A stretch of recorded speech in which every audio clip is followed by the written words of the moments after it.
This Royal Commission has been thinking deeply about the significance of culture in the Australian Defence Force and how improvements in culture in defence can be achieved. Commissioners, as you well appreciate, we heard in the first public hearing in Brisbane in December 2021 from Professor Ben Wadham and Dr. James Connor.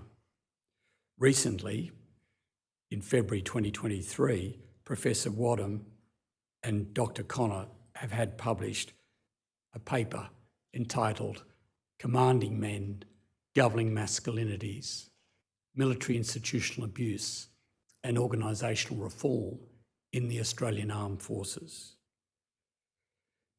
In carrying out the reform envisaged and recommended by Sir Angus and Mr. Smith, Defence might have regard to Professor Wadham and Dr. Connor's seminal paper.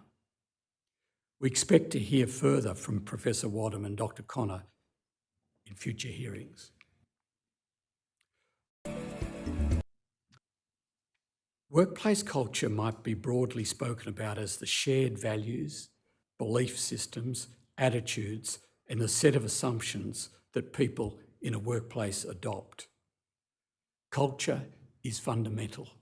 It's fundamental in all workplaces. When one speaks of culture, there may be such a notion as a whole of enterprise culture, but perhaps more salient and more significant are the cultures in particular places within the organisation. In those places where the individual experiences their day-to-day work existence. Defence having a culture and cultures where the individual is respected is fundamental to future capability and to the individuals who contribute to that future capability. Defence having the will to and the ways of identifying troubling cultural spaces and places is crucial. Such cultures can be hidden. It's important that light is shone on any places in the Australian Defence Force where problematic cultures exist and that every effort is made to address the factors that are leading to the problem.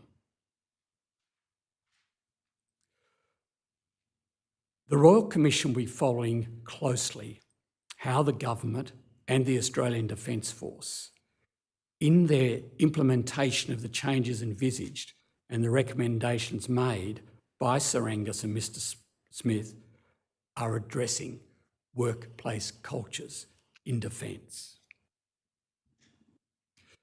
Commissioners, given the impact of culture on workplace well-being, on suicidality and on suicide, I suspect that you might consider there is a need for defence to do things differently, perhaps fundamentally differently.